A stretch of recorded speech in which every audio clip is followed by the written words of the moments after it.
Welcome to Our Girl Relationships. We talk about the problems people face in their day to day lives. Let's start with the video. My boyfriend, Jamie, has always been the serious type. This is in no way or shape me saying that he's never been able to take a joke or such, but he's just been quiet. We met in my last year of college while I was working at a bakery. He was a regular there, and since he would come in every day, within a month or two, we got well acquainted. I've known his nature ever since then: quiet, shy, a little reserved and private. He was chatty, but only with people he found a connection with, and I guess one of those people was his work colleague, Emma. Now, Jamie just didn't know Emma through his work. Emma was his girl best friend's close friend, and, well, to put it lightly, the relationship between his girl best friend and I was not pretty from the get go.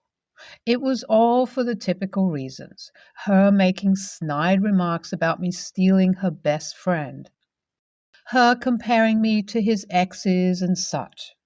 I avoided it all, thinking that maybe she'll come to accept me. Maybe if I stay quiet, I'll have my moment of kill them with kindness too. But oh boy, who knew that was not what I was going to get? Because I witnessed the evil win all in real time. It all started when I started to notice small changes in Jamie. He started getting a lot more outgoing than he usually was. He started attending a lot more parties, without me, of course, started drinking more than usual, became angrier than usual, and started just giving off the signs. Now, you guys might be wondering, hey, OP, doesn't drinking excessively and partying just mean that maybe he wants to live life to his fullest, or it just might be that his mental health is declining? I too thought the same initially and talked to him about the same. He never listened. He was either too busy or too uninterested. After trying to set myself on fire to keep him warm, I realized that he wasn't mentally exhausted or trying to change his lifestyle. I realized that he was doing all this with his best friend and Emma. The fact that he didn't even invite me to any of their meetups, it hurt. It really did. But it felt like life only turned around within 3 months. Everything felt like it just flew in thin air, and I felt like I was losing touch with it all. Well, thanks to Jamie's sister, I think I was able to take off my rose-tinted glasses before it was too late to do anything. The breaking point began on the day a week back when Jamie invited me to one of his dinner parties that he attended with his best friend and Emma. I was totally surprised because, like I said, he has never done this before. Not going to lie, I had my hopes up for a hot second, thinking that he was finally changing, or maybe he was finally able to accept me, or maybe he even thought I was worthy to be introduced to his friends. I know this all sounds pathetic, like I was desperate for his validation. But the thing is that I was just so needy for his love after being stripped away from it all for all these months that I was going crazy in a way. So I got ready in my prettiest dress, wore the best makeup, and got going. Little did I know I was going to get it all ruined soon. The moment I reached the restaurant, I knew something was off. Everyone was quite awkward with me, as if they didn't know my existence. I didn't know them much either, but by the way, they reacted with, oh, the moment I introduced myself to them as Jamie's girlfriend. Red flags began rising here, and by the time the dinner ended, alarm bells were going off like crazy in my head, because the moment that dessert was served, I realized that I had gotten one different from what the others did. It said, "Will you marry me?" I was astounded as I turned around to see Jamie on his knees asking me to marry him. I thought it was real, even though my instincts kept telling me that something was off. I teared up and said yes, and then it happened. The entire table burst out laughing. I was dumbfounded. I instantly realized that I was pranked. And embarrassment would be an understatement because I felt so weak and defeated that I just ran outside the restaurant, called a cab, and drove to my apartment. I haven't let Jamie inside the house ever since, so he's living with his sister currently. Jamie and his best friend keep calling me weak for not being able to take a joke. I'm not understanding what part of all this is a joke, though. Jamie knew how fragile our relationship was and yet decided to mess with it. If this wasn't messed up, though, Jamie's sister called me up recently and has told me that she found out through eavesdropping on one of his calls that this proposal wasn't meant for me at all. Apparently, it was meant for Emma, but something happened and they got it all mixed up. Upon hearing this, I felt so messed up because it all just sounded so unbelievably toxic and crazy. But unfortunately, somewhere deep inside me, I know that it is definitely possible. I feel so defeated and broken. I don't even know what to do. Is this relationship even worth sabotaging? After sleeping things off for a couple of days and just spending time with my friends and family, I decided to finally restart my phone that I had completely shut off.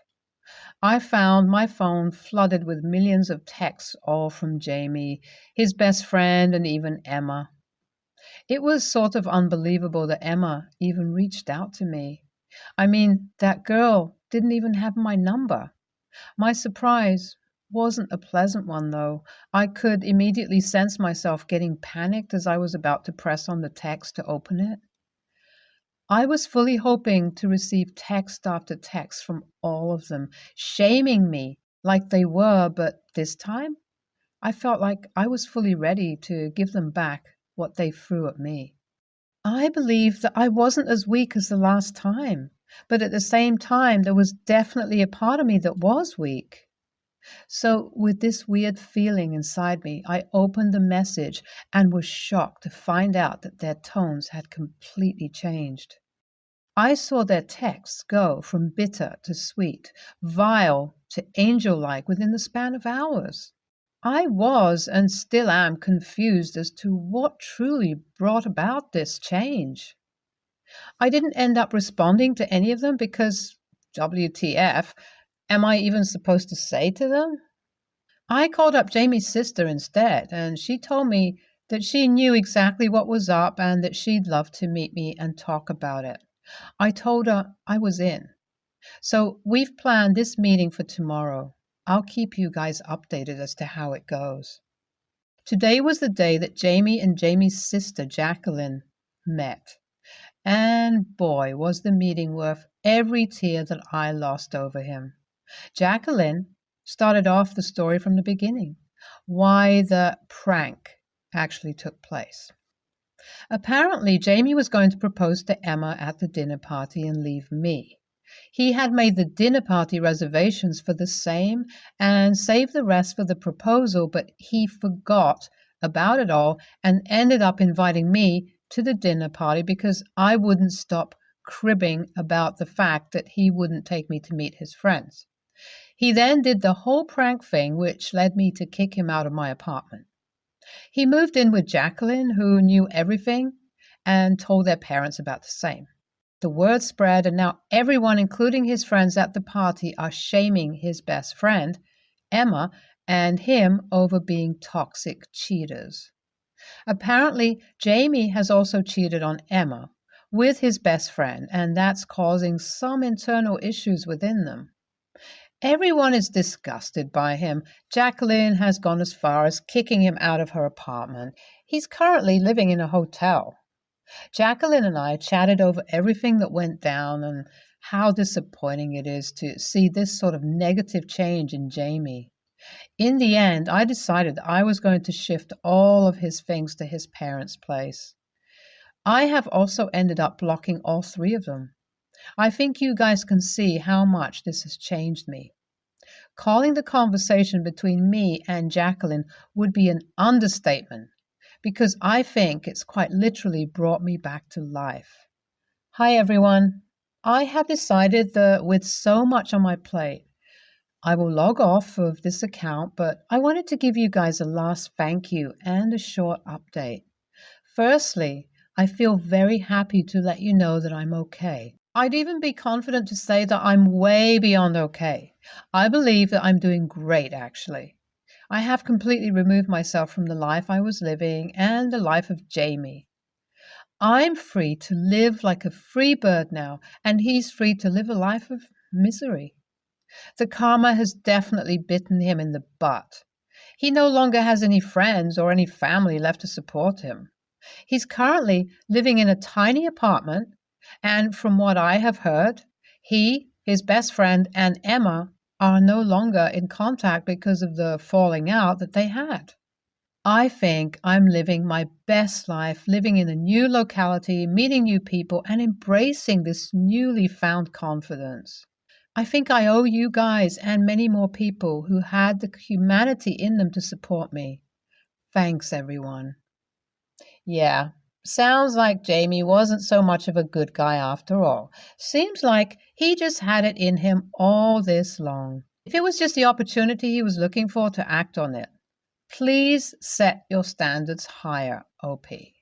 Yikes, the trio sound like a mess, both mentally and physically. I'm glad you ended up removing yourself from an environment like that because it wouldn't have taken it to rub off on you as well. What kind of dynamic do these guys even have? I'm weirded out just by reading it, and honestly, I would totally suggest OP to get tested for STDs just in case. I, 38 female, was married to my late husband Jacob, 49 male, for 8 years. Jacob had 2 kids, Megan, 24 female, and Christian, 27 male, and 3 grandchildren from his previous marriage, as well as our son, Jacob, 6.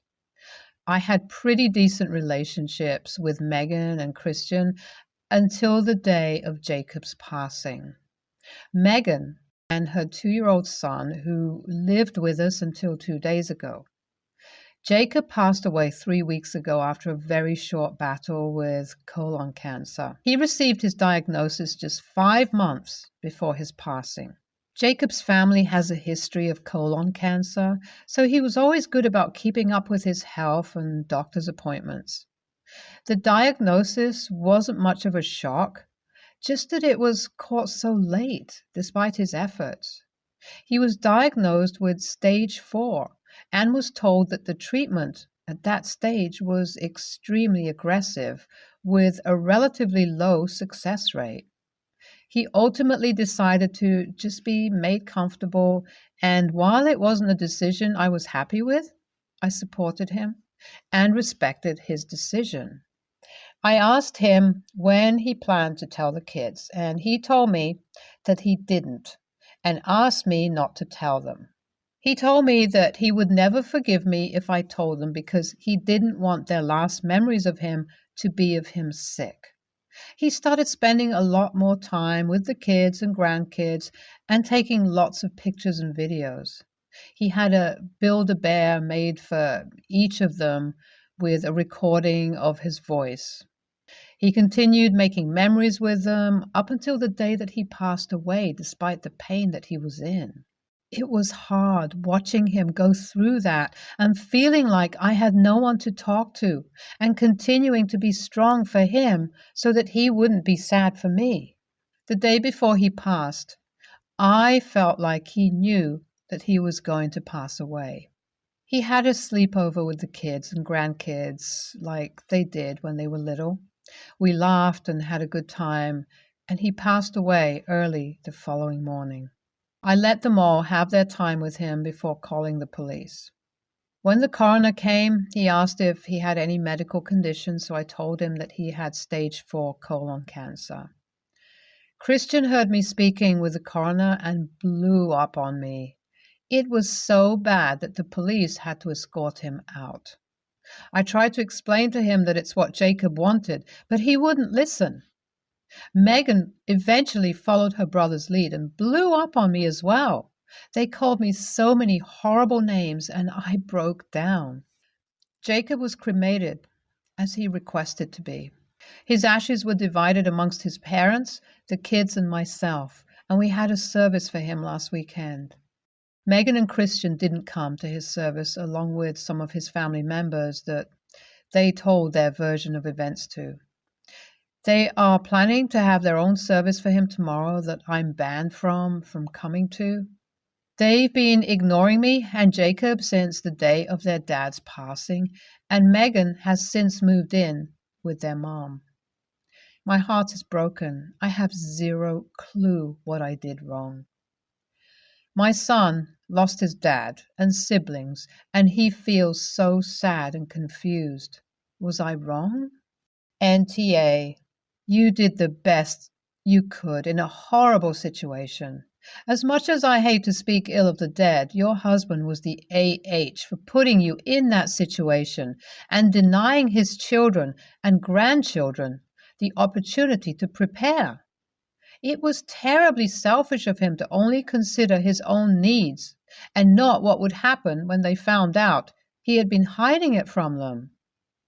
But it's understandable, but in their grief, his children would rather blame you than him, even though you did nothing wrong. I'm so sorry for your loss and this awful situation. It's not your fault at all. YTA and your late husband too.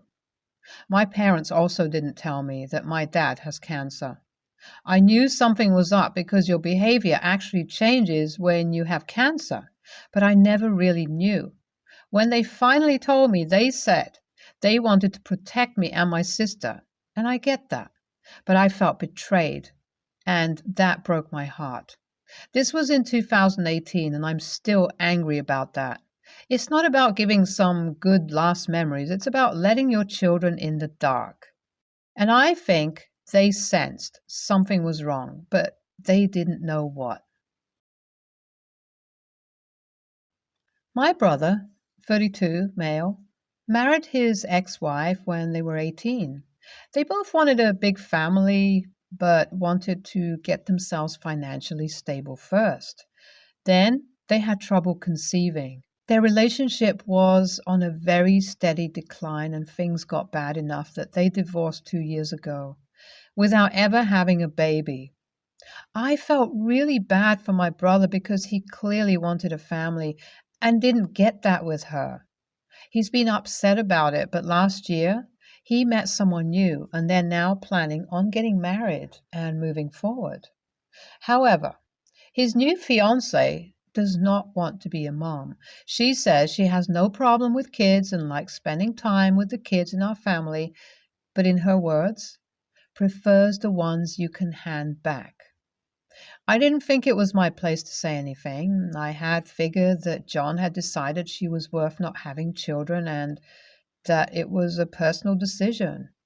John and I got caught up the other day, and he said that he and his fiancée are postponing their wedding since he wants some time to adjust to his new circumstances.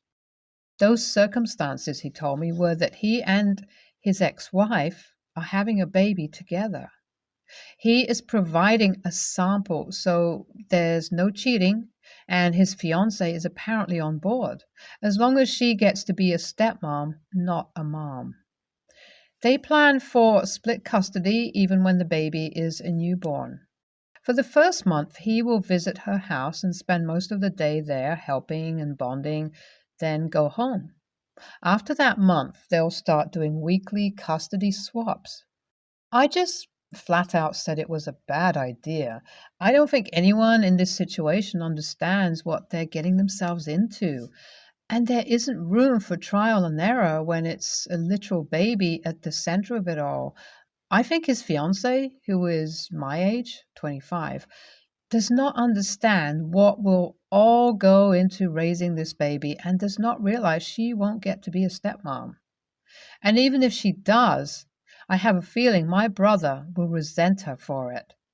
I think it's a mess and a recipe for disaster, and I told him so. We argued for almost an hour, and he kept saying he would figure stuff out. I eventually just left because I was too pissed off. It just felt so stupid and immature. My brother left several texts saying I was being an ass, and his fiancée asked me to apologize for hurting his feelings, saying I had zero right to judge them. A few family members have pitched in saying it isn't my life and I have no room to judge. Even friends who agree it's a stupid idea have said I overstepped in passing judgment. I'm willing to apologize if I was an ass, even if I don't support his plan, but I don't like to apologize if I don't have to. AITA for passing judgment on my brother's family plans? You guys can find me to be an ass. I'm okay with that. Please do not fraudulently report me as being self-harmful or suicidal. Please save those resources for people who need them instead of using those resources to own people you disagree with. NTA, this plan is wrong in so many ways, but people are going to do what they're going to do. You are thinking of the child. They are thinking of themselves. That being said, who's to say it will work now if it didn't when they were married? If they do end up having this kid and you want to be part of her life, you may have to apologize to him if you don't mean it. NTA, and whoa, I'm a woman who never wanted kids. I dated a man who had 3 girls and thought it would be okay. Week on, week off. But being a parent isn't week on, week off. Every weekend, there are activities and events that you go to. The parents each don't want to miss these. Being a parent consumes, rightfully, your whole life. I predict your brother's fiancée is young and will want to be out enjoying her life and not be tied down with someone else's kid. The ex-wife should have got a sperm donor. Calmly expressing your concerns is the limit of where this should have gone. You are too invested in your brother's choices. It's his life, and he's a big boy who gets to make his own choices. You are allowed to point out the risks and express your reservations, but arguing with him when he doesn't immediately kowtow to your judgment is overstepping the line. Soft YTA. Your heart is in the right place, and I get that you're just trying to spare him pain, but that's not how adult relationships function. You have to let people make their own way.